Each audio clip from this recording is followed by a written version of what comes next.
Buenas noches, estamos nuevamente por aquí en Rigorífico Poesía, hoy con un nuevo libro en el club de lectura y no olviden por favor darle me gusta a estos videos, darle compartir, darle comentar y seguirnos también en la cuenta de Spotify Rigorífico Poesía. Hoy iniciamos con un libro, con un nuevo escritor y pasamos del continente americano al continente europeo, de un escritor argentino con el que veníamos a un escritor italiano, y él es Umberto Eco, escritor italiano. Nació en 1936 y falleció en el año 2016. 84 años de edad tenía, falleció de un cáncer de páncreas. Y me parece curioso porque en este libro que vamos a ver, De la estupidez a la locura, en el cual se recopila sus crónicas o sus intervenciones en diferentes periódicos. Él recopiló como algunos de estos textos de los cuales escribió en diferentes medios durante 15 años y pues se compilaron, y este es el libro póstumo después de que pues falleció como tal Umberto Eco. Y en una de estas partes dice como en cuanto a la edad, manifiesta si no es por un cáncer o por un infarto de corazón, pues el promedio de vida son unos 90 años, ¿no? Cuando decía en esa crónica o en ese reportaje ese tema. Y precisamente pues uno de esos dos fue el motivo, la causa por la cual él falleció, un cáncer de páncreas. Entonces murió de 84 años, era filósofo, era novelista, guionista, traductor, era doctor en ciencias, ensayista, semiótico, que es todo lo que tiene que ver con el estudio de los símbolos, lingüista, y sus obras más conocidas o tal vez por las que más se ha escuchado a Umberto Eco, este escritor italiano, es por El nombre de la rosa, esta novela que es muy buena, ¿sí? De 1980, escrita o ambientada en la Edad Media, en una abadía, y donde el protagonista, entre comillas, es una biblioteca, ¿sí? Y resulta que hay unas muertes en esta novela, ocurren unas muertes misteriosas. Entonces está el fray franciscano Guillermo, que también se ha dicho que es un homenaje o que creo que era Guillermo si no me equivoco, que era como haciendo un homenaje Umberto Eco a Jorge Luis Borges, porque creo que Guillermo era invidente y se ha dicho que este era como el personaje de Borges, si no recuerdo mal. El tema de la biblioteca es que nadie podía acudir a un libro que estaba envenenado, y este libro envenenado pues era el segundo libro de la poética de Aristóteles. ¿Y de qué hablaba este libro? De el humor, y era un libro que estaba vetado para que los demás pudieran acceder a él. Y en alguna parte leí pues que por qué tenía que ser este libro el cual estaba escondido, y es por el poder que tiene el humor en la sociedad, ¿sí? En alguna parte leí, no recuerdo, donde hablaba, por ejemplo, que a través del humor se puede combatir el poder a los dictadores, ¿sí? El humor tiene una esencia muy particular a la hora de poder ejercer la democracia y la opinión y el tema del sarcasmo y demás. Entonces, bueno, les recomiendo esa novela. Hace muchos años la leí, hay que volverla a leer, pero según lo que recuerdo disfruté esta novela. Bueno, el día de hoy o en esta ocasión escogí este libro de Umberto Eco al azar. Miro mi biblioteca, miro qué libros tengo allí y pienso como en los temas que he hablado. Y bueno, digo, pasemos de esto a tal vez de la educación, que fue el tema pasado en el libro, en 4 sesiones o 5, no recuerdo. Vamos a tocar diferentes temas, porque acá se hablan de diferentes temas. Entonces habla desde, por ejemplo, la tecnología, hace alusión empezando el libro a el tema de la sociedad líquida, haciendo eco a Zygmunt Bauman, ¿no? Ustedes recordarán que hace poco también tuvimos acá dos tertulias con un sociólogo, Moisés, donde hablamos del libro Amor Líquido, ¿sí? Entonces este libro tiene diferentes temas, habla sobre la tecnología, sobre el internet, sobre el racismo, sobre la educación, sobre los teléfonos, sobre la diferencia entre los viejos y los jóvenes, bueno, diferentes crónicas que él escribió. Es un libro de aproximadamente unas 400 casi 500 páginas, 496 páginas tiene. Y hoy he tomado algunas impresiones que me han llamado la atención de las primeras 148 páginas y algunos puntos que me llamaron la atención. Entonces entremos en materia. Lo primero que hace Umberto Eco es hablar en cuanto a la sociedad líquida. Y ustedes recordarán que cuando se habla de sociedad líquida, pues se hace, el que inventó este tema, este término de líquido, tiene que ver Zygmunt Bauman, este sociólogo polaco, ¿sí? Y él habla mucho de esto, de una sociedad líquida, es decir, una sociedad sin contenido, una sociedad ligera, una sociedad que vive de lo rápido, de lo líquido, ¿no? De lo instantáneo, de las cosas sin ningún sentido, sin ninguna de fondo. Ustedes ya lo podrán ver en la sesión que tuvimos con su momento con Moisés. Los invito a que la vean acá en Instagram o en Spotify, Rigorífico Poesía, que le den seguir y califiquen el programa también con las 5 estrellas. Bueno, también, por ejemplo, hace una crítica acá en nuestros reportajes Humberto Eco en cuanto a los partidos políticos. Y lo que él dice de los partidos políticos es, los partidos políticos ahora son taxis, ¿sí? Dice, se sube un cabecilla, ¿sí? O un capo mafioso que controla X cantidad de votos. Entonces funcionan los partidos políticos como un taxi del momento, la carrera que sirve, y cada cual, según sus conveniencias particulares, se sube a ese taxi, le hace esa carrera y hasta que le funcionó, hasta que le sirvió la carrera que lo llevó. Y después se deshace de ese taxi y se sube a otro taxi. Entonces así funciona la política, ¿no? Entonces acá se tocan diferentes temas. Habla Umberto Eco de que la sociedad en la que vivimos es en un constante estado de precarización, ¿sí? Y habla en cuanto a los movimientos políticos, lo cual dice que no saben ni siquiera qué es lo que quieren, ¿sí? Pero no saben lo que quieren los partidos políticos, saben lo que no quieren, pero no saben lo que quieren. Entonces siempre eso uno lo ve en televisión, ¿no? Uno lee estas frases y uno dice, sí, esta gente saben lo que no saben, saben lo que no quieren, ¿sí? Dicen, no queremos esto, no queremos esto, no queremos esto, no podemos llegar a esto, no podemos permitir que esto. Pero se les pregunta, ¿y qué quieren? Y inclusive acá Humberto Eco dice, y muchos de ellos en lo que quieren vienen a ser como muy semejantes. Entonces el votante reflexiona y dice, bueno, entonces ¿por cuál voto? Si todos llegan a hablar de las mismas ideas, y hablar es muy fácil, otra cosa es ir y ejecutar, y finalmente el votante se ve obligado a votar por el menos peor entre los candidatos. Entonces no solamente pasa aquí en Latinoamérica, sino en muchas otras partes. Ahora, por ejemplo, Umberto Eco dice, antes se podía etiquetar de una manera más fácil a alguien, ¿sí? Y en el caso de la política, entonces antes se podía decir, este es anarquista, este es fascista, este es de las Brigadas Rojas, y dice Umberto Eco, hoy en día no, hoy en día son todos camaleónicos, hoy en día no se puede establecer si este es de izquierda, si este es de derecha, cuando le conviene es de izquierda, cuando le conviene es de derecha, ni saber la dirección a la cual quieren ellos llegar, ni siquiera ellos mismos lo saben. Entonces son camaleónicos y como un día dicen, firmo o escribo en piedra que no va a hacer tal cosa, el otro día van y hacen lo contrario. Entonces todo este tipo de reflexiones en cuanto a los temas políticos, empieza el libro haciendo esta reflexión Umberto Eco. Habla también en cuanto al progreso. Y hay una frase que yo publiqué allí de él donde dice, a veces el progreso es ir 2 pasos hacia atrás, no necesariamente el progreso es aceptar todo lo que viene, ¿no? Y allí yo recuerdo un video que veía hoy de Ernesto Sábato, mi escritor favorito, donde él hablaba de que, por ejemplo, se construyen rascacielos, edificios de 30 pisos, y en esos edificios, en esos apartamentos van a crecer niños que no van a ver cómo nace un perro, cómo nace cómo una gallina pone un huevo, y temas tan elementales del ser humano, porque están allí en cubículos encerrados en 4 paredes a la altura de la ciudad, ¿sí? Y se pierde como la esencia de lo que es el campo y demás.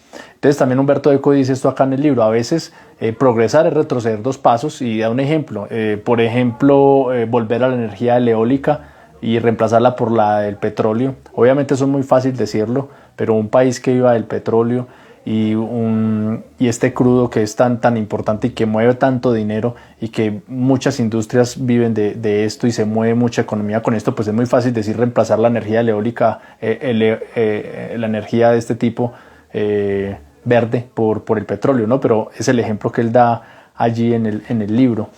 Y esto lo podemos hacer el símil en cuanto a otras situaciones de la vida, ¿no? En cuanto a la cultura, en cuanto al comportamiento, en realmente qué significa progreso.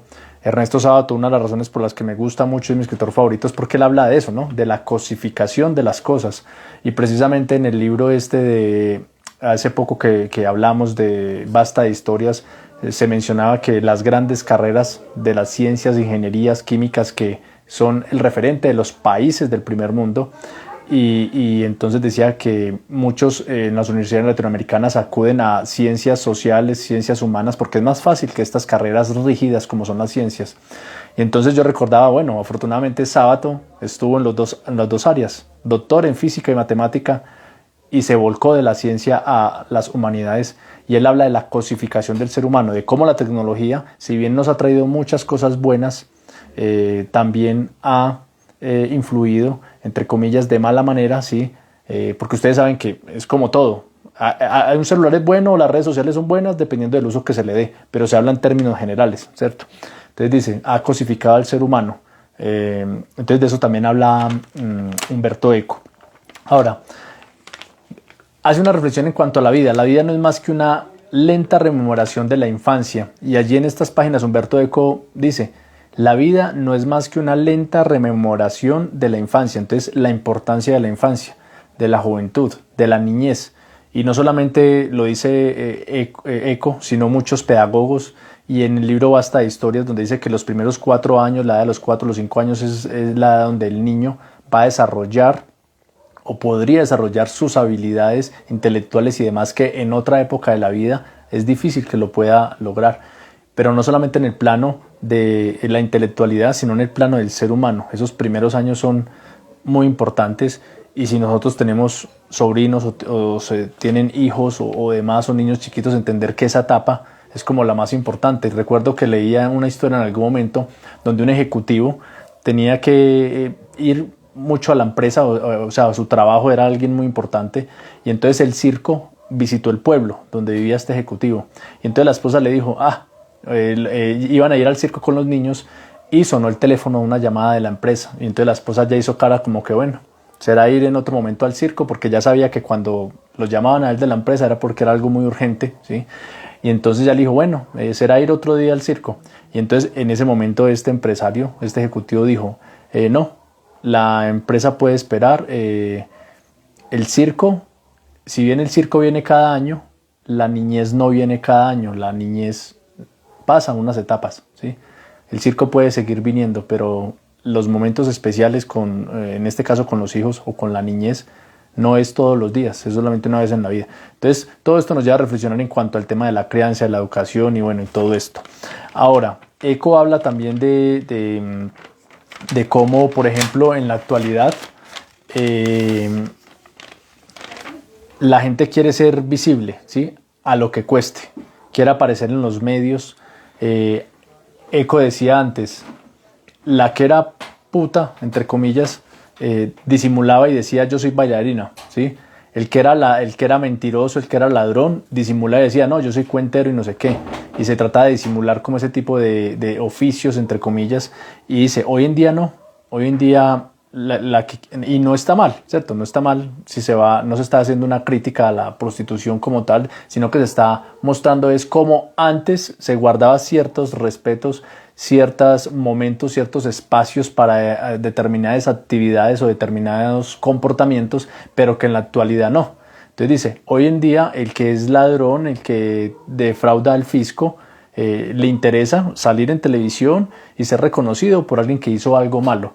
Y coloca el ejemplo de los que son asesinos en serie. Dice que la criminología dice que una de las principales razones por las cuales estos asesinos en serie se convierten en ellos, ¿sí? O que les excita, es poder llegar a ser descubiertos, llegar a ser atrapados, ¿sí? Crear estos asesinatos para que la gente esté hablando de ellos y en algún momento ser atrapados y exhibirse como un trofeo a través de las cámaras de televisión sin pudor alguno y sin sentir ningún tipo de vergüenza. Entonces, eso menciona allí también Humberto Eco. Recuerdo unas frases de él muy importantes que decía, antes en un bar, como un idiota podía hablar muchas cosas y pues se quedaba en el bar entre amigos. Hoy en día cualquier idiota tiene acceso a un celular, a las redes sociales y las idioteces que hable las pueden escuchar millones de personas. Entonces él habla como en cuanto a este tema, que antes tener la atención de muchas personas era difícil, ¿sí? Pero que hoy en día no, están las redes sociales, está internet, cualquiera puede tener acceso a un celular, a internet y a hablar. Y dice Humberto Eco, porque el ser humano para saber quién es necesita la mirada del otro, y a veces vivimos en función de eso, ¿no?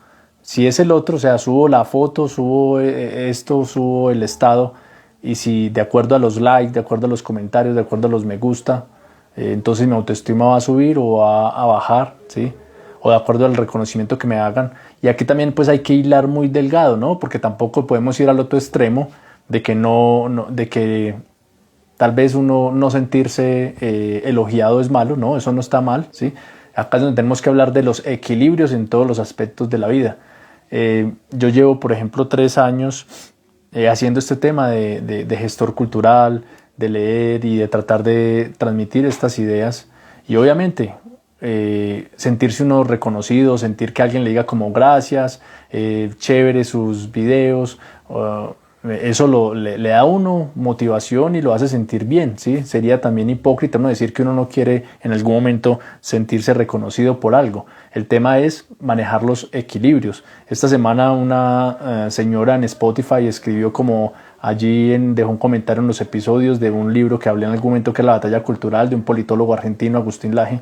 Hola, gracias por los videos. Mi hijo de 14 años escogió ese libro en el colegio y ha estado leyendo, y aparte de eso ha visto tus videos y complementando, y eso le ayuda a entender un poco mejor el libro, y eso lo llena a uno de emoción, uno saber que bueno, que este trabajo que uno hace, cierto, que uno saca el esfuerzo, pues tiene una recompensa de alguna otra forma a ayudar en la parte cultural. Ahora, entonces, por ejemplo, Humberto Eco también menciona que se aspira a la buena reputación, ¿sí? Que se aspira a la buena reputación, pero que es difícil alcanzar la buena reputación. ¿Y qué es la buena reputación? Gracias, Archila, por el comentario. Entonces él dice, mire, hoy en día no se puede diferenciar a un Nobel, a un médico, a un científico, del youtuber, del influencer, del que hace cualquier reto en internet y tiene fama. Entonces él dice, hoy en día es más fácil ser visible por una estupidez, volverse viral por una idiotez, y allí es donde viene el libro, ¿no? De la estupidez a la locura. Entonces dice, es más fácil volverse viral por un tipo de estas situaciones que por algo trascendental. Y es que la gente nos encanta el morbo, nos encanta como el chisme, la intriga, ¿sí? Entonces, por ejemplo, dice Eco, si te has acostado con un famoso por dinero o si te han acusado por desfalco. Entonces es más fácil poder ser viral por eso que por ser un premio Nobel, ¿sí? Y dice, ¿y qué tanto cuesta poder llegar a ser un premio Nobel o poder ser la Madre Teresa de Calcuta, un ejemplo, o tener un sanatorio o algo y haber dedicado la vida a ello para alcanzar esa buena reputación, ¿sí? Que no está mal. Pero él dice, lo que a muchos les cuesta muchos años de vida para poder ser reconocidos incluso después de muertos, ¿no? Si hablamos del arte, Van Gogh, ¿sí? En vida creo que él no vendió ni una pintura, no fue reconocido, y vino a tener reconocimiento y a darle valor a lo que él hizo después de muerto. Entonces él dice, hoy en día no, hoy en día más fácil con cualquier idiotez, con cualquier video viral, la intriga en las noticias, da más fácil, más rating el chisme de que esta cantante famosa que estaba con un futbolista se separaron y que había una mujer en medio. Eso nos intriga más, nos gusta más el chisme, entonces las canciones y todo eso, que ir y mirar el médico científico que descubrió tal cura para alguna enfermedad. Y eso demuestra el tipo de sociedad que nosotros somos y lo que consumimos también. Ahora, el mayor progreso humano, ¿sí? Dice Humberto Eco, es la prolongación de la vida, ¿sí? Y entonces él decía, es en lo que más hemos progresado como seres humanos. Alejandro Magno murió en su momento a los 33 años, Pascal a los 39, Chopin a los 39, Mozart a los 36, Spinoza, el filósofo, a los 45, Santo Tomás a los 49, Shakespeare a los 52, Descartes a los 54, Hegel a los 61, y hoy en día, ¿sí?, dice que si no es por un cáncer o por un infarto, fácilmente se puede llegar a los 90 años. Y precisamente, ¿de qué murió Humberto Eco? De un cáncer de páncreas a los 84 años de edad. Entonces él decía, antes ser adulto era a los 16. En las épocas antiguas, ¿cuándo se adquiría la adultez? A los 16 años de edad. Hoy, entonces él dice, hoy a los 40 años, ¿no?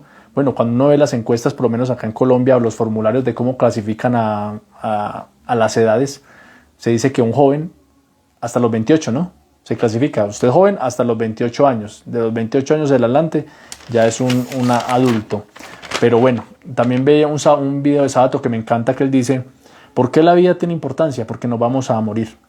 Si no nos fuéramos a morir, pues lo que yo haga hoy lo puedo hacer dentro de 4 siglos. Pero el hecho de saber que nos vamos a morir es lo que le da sentido a la vida y de que queramos dejar momentos de perfección. Y dice Sábato, y en eso consiste el arte, en poder capturar momentos de perfección en la vida, ¿sí? Entonces, esa es la reflexión en cuanto a la juventud, en cuanto a la vejez. Ahora, también habla en cuanto al tema de los libros en papel, Humberto Eco, y el rol del maestro. Toca aquí el rol del maestro. Entonces él dice, la educación no solamente es transmitir información, sino enseñar los criterios para su selección. Entonces, acá recuerdo, entre paréntesis, un libro que es muy bueno de un filósofo español que se llama Fernando Savater. Se los recomiendo. Se llama El valor de educar. El libro, El valor de educar. Es excelente. Y acá Humberto Eco dice, es que la importancia de los libros en papel. Él dice, si a mí me enseña alguien algo, una clase de un libro, esa persona no tomó todo lo del libro, tomó lo que él consideró más importante. Pero el libro me va a permitir ir a mí más allá y ver qué fue lo que no tomó esa persona que me enseñó y poder tener mis propias conclusiones. Pero si manejamos todo en internet o unas cuantas hojas impresas, pues inclusive eso se bota, ¿sí? Y nos quedamos solo con las ideas de lo que nos transmitió el maestro. Y el maestro, más que una persona que transmite información, es alguien que educa y que enseña la forma en que se deben tener criterios para seleccionar entre tanta información. Y más en la actualidad, donde hay mucha información, o sea, internet. Entonces, muchas personas podrían decir, ¿para qué ir a una universidad? ¿Para qué ir a un colegio? Todo está en Google, todo está en internet, ¿sí? Y antes bien, eso beneficiar la educación, entre comillas, si no hay un buen criterio, si no tenemos a un tutor, si no tenemos a alguien que nos ayuda a seleccionar qué es verdad, qué no es verdad, y que la información es tan manipulable, antes puede ser contraproducente para nosotros. Entonces él dice, el maestro, más que dar información, enseña a seleccionar información, enseña a poder en contraposición o contraargumentar un lado del otro, ¿sí? En valorar diferentes posiciones y ayudar a reflexionar, a que sea crítico la persona. Y dice, por ejemplo, Humberto Eco, un buen ejemplo para hacer este tipo de situaciones es lo contrario a lo que uno hace. Y él dice, uno le debe decir a los estudiantes, a las personas, encontrar sobre el argumento X una serie de elaboraciones completamente infundadas en internet. Ejemplo, sea algo por cierto, ¿sí? Tal teoría dice que esto es cierto. Entonces se le dice a los estudiantes, van a buscar ustedes teorías o argumentos que vayan en contra de esto que estamos hablando, que supuestamente es verdad, ¿sí? Y vamos a encontrar por qué son infundados, ¿sí? Entonces, y eso va a requerir una capacidad de crítica y la habilidad de investigación para comparar diferentes fuentes y para poder tener el discernimiento. Entonces, en esta parte donde habla del rol del profesor, un chico le dice a un profesor, en tiempos de internet, ¿para qué sirve usted? ¿Sí? Le dice un chico al profesor, estamos en tiempos de internet, ¿para qué va a servir usted como profesor? ¿Qué me podría usted enseñar a mí que yo no pueda encontrar en internet? Y entonces, acá es donde habla Humberto Eco, de formar, de debatir, confrontar argumentos, ayudar a identificar falacias, identificar parcialidad o imparcialidad de un medio de comunicación. Entonces, cuando se nos da la información, por ejemplo en Colombia, ¿cuáles son los medios de comunicación ¿Y cuáles las fuentes de información de los colombianos del común? Lo que aparece en redes sociales, lo que aparece en Facebook, lo que aparece en Twitter y lo que vemos en los canales nacionales. Eso es todo, de ahí no pasamos, ¿sí? Entonces, ¿qué hace un educador? Venga, tal periódico está diciendo esto. Entonces, más allá de primero ir y verificar la fuente de esa información, es quién es el dueño del periódico, quién es el dueño del canal de televisión, quiénes son los dueños de esta X o Y universidad, por qué esta universidad tiene esta ideología y la de allá tiene esta otra ideología. Las fundaciones, quién patrocina estas fundaciones, de dónde viene el dinero, quiénes son los dueños. Entonces, todo eso es lo que hace un maestro, ir detrás de esa información y guiar a los estudiantes en ese camino. Y Humberto Eco, ya para ir finalizando esta primera sesión del día de hoy, dice que Internet posee más información que incluso el profesor, eso está claro. Pero Internet dice casi todo, salvo cómo buscar, cómo filtrar, cómo seleccionar y cómo aceptar o rechazar X información. Y menciona algo bien importante acá, porque uno de los argumentos que puede haber es, ¿para qué hoy en día yo voy a la universidad si yo puedo ser autodidacta? Yo tengo mis libros, me compro los libros que yo quiera, tengo acceso a Internet. Y Humberto Eco dice unas palabras muy certeras en la página 91 en cuanto a esto, en cuanto a la importancia de la educación, ¿no? Porque es que tenemos lastimosamente, o entre comillas, en nuestra realidad en Colombia, la mayoría de personas que aspiramos a ir a una universidad o cuando ingresamos a una universidad es pensando primero en la parte económica, ¿no?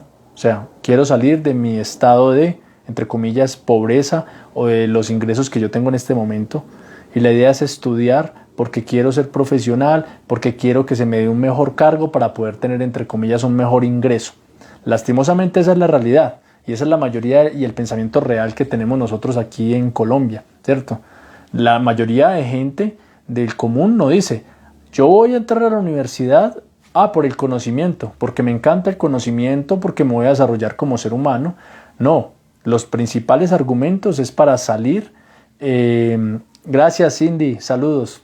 El principal argumento que utilizamos las personas del común en Colombia es porque quiero salir de ese estado de pobreza en el que he vivido o que por generaciones en mi familia, ¿cierto? Uno principalmente no piensa, es porque simplemente amo el conocimiento y porque aprender es muy, muy delicioso. No. Entonces, mire lo que dice Humberto Eco. Todo el mundo es capaz de almacenar nuevas informaciones si tiene buena memoria, pero decidir cuáles vale la pena recordar y cuáles no es un arte sutil.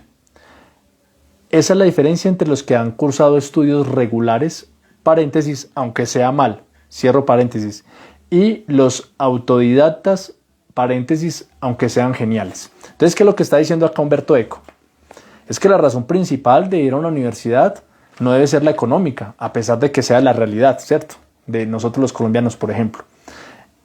Pero él manifiesta y dice, hay una diferencia, a pesar de que hay mucha gente que uno conoce que ni siquiera ha ido a la universidad y son unos berracos para conseguir dinero, a duras penas saben firmar, saben escribir y son unas fuentes de hacer negocios, de obtener recursos. Muy bien, pero es que el fin de la universidad no solamente es ese, ni debe ser el principal foco, no se va a la universidad por eso, ¿sí? Porque si no, entonces diríamos, hay muchas personas que no han ido a la universidad y a duras penas saben firmar y consiguen el propósito que es dinero, pero ese no es el fin de la universidad, ¿sí? Y él da la diferencia acá. Ojo, hay muchos autodidactas que aunque sean geniales, la universidad y la parte académica sí establece esos filtros, esos pasillos que van a permitir que entre toda la información que hay en Google, en Internet, en todos lados, porque es un mar de conocimiento con 1 centímetro de profundidad, ¿sí? Y la universidad va a permitir que podamos encasillar o enfocar qué es lo importante, qué me va a servir de todo eso para desempeñarme desde el punto de vista profesional, por colocar un ejemplo.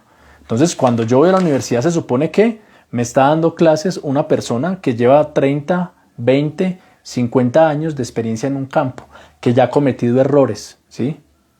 Que ya ha cometido errores y por eso se ha vuelto experto en algo, que sabe diferenciar entre toda la información que hay, qué es lo más importante para usted poder ejercer su profesión, si lo hablamos desde el punto de vista intelectual, ¿sí? Que nos va a decir, mire, el mundo sobreabunda de información, Internet, Google y todo eso, pero de todo esto, esto es lo que usted debe tener en cuenta como profesional, ejemplo. Y aparte de eso, a comparar lo que es la teoría a la práctica, ¿cierto? Una cosa es lo que dicen los libros y otra cosa es cómo funcionan las cosas en la práctica. Entonces acá está el argumento muy importante entre aquellos que dicen, yo no veo la necesidad de ir a una universidad, ¿sí? De instruirme a través de una universidad.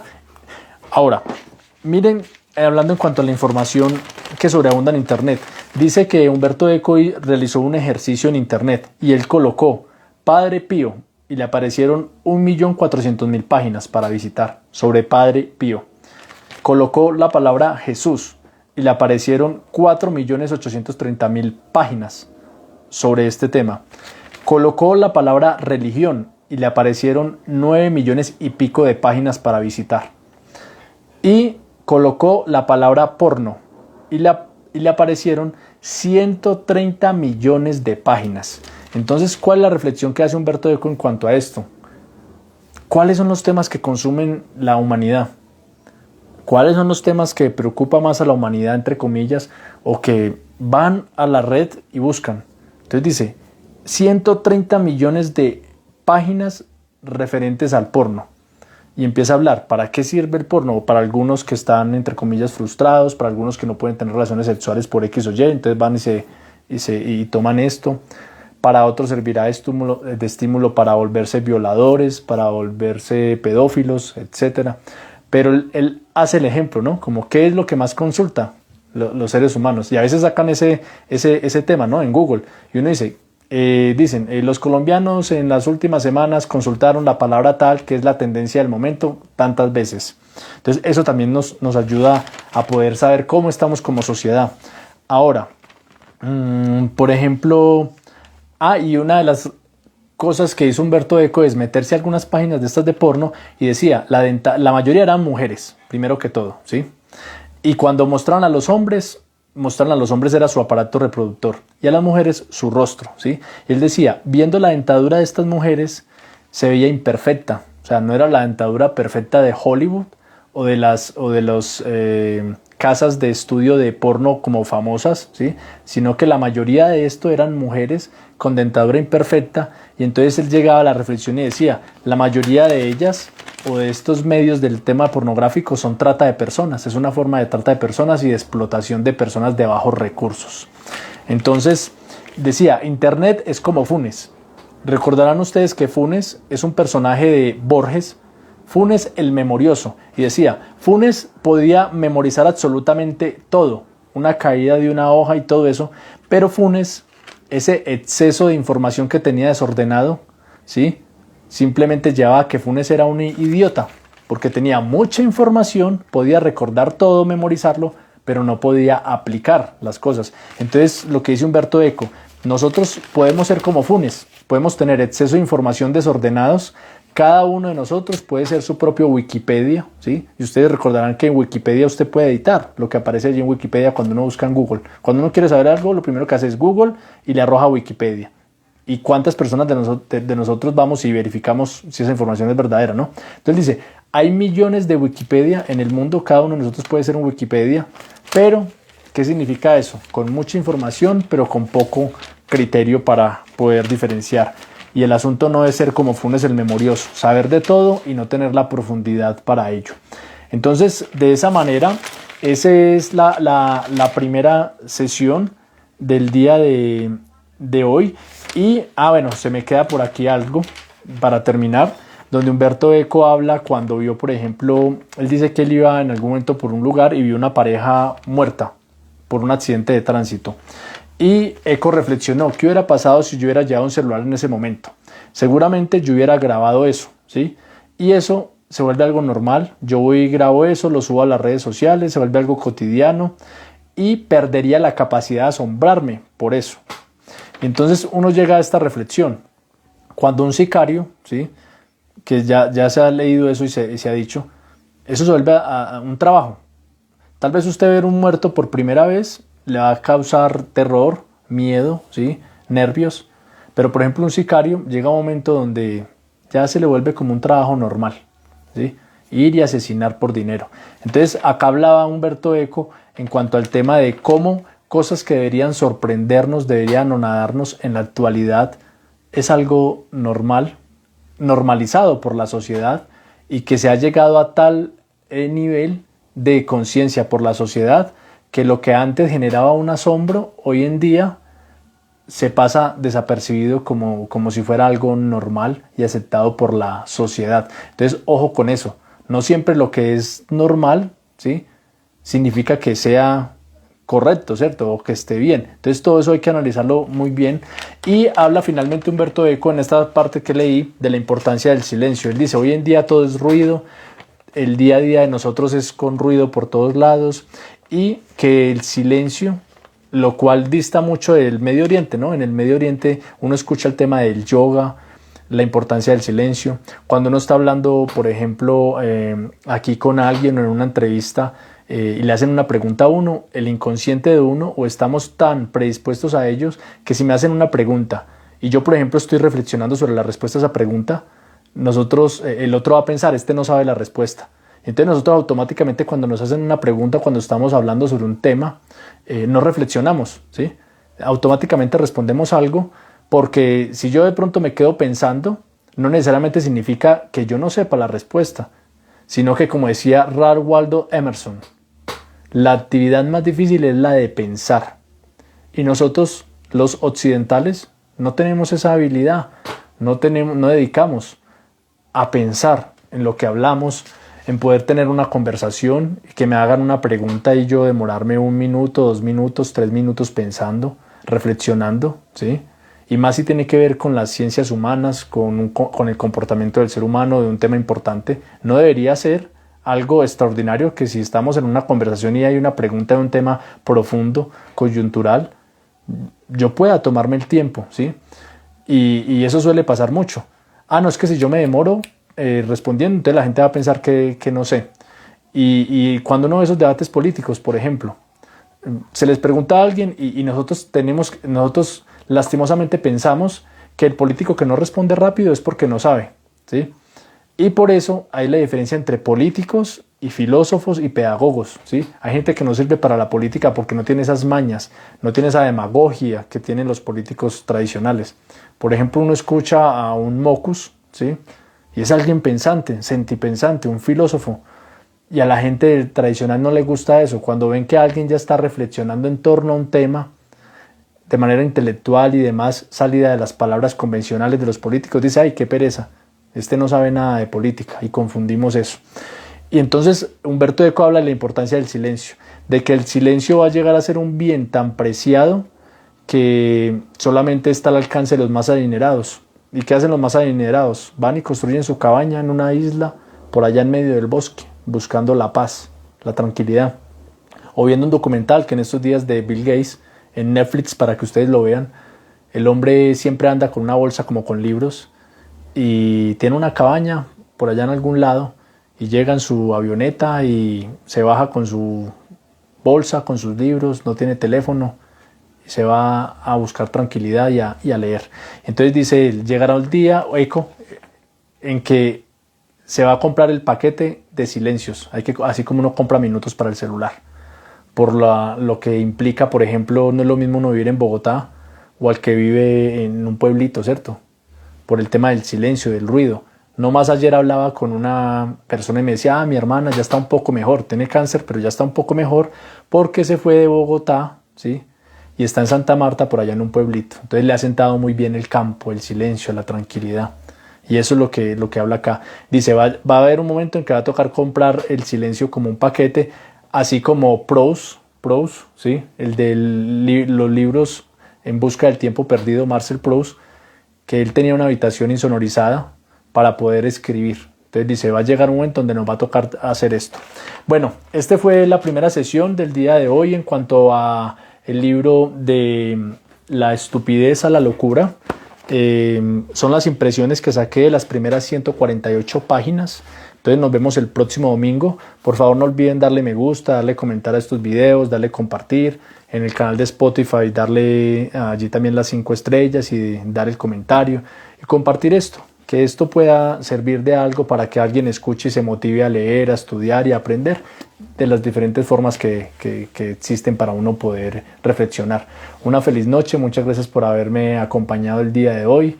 Gracias a Archila y a Cindy por sus comentarios, y nos vemos el próximo domingo si tenemos la bendición de tener la vida. Una feliz noche.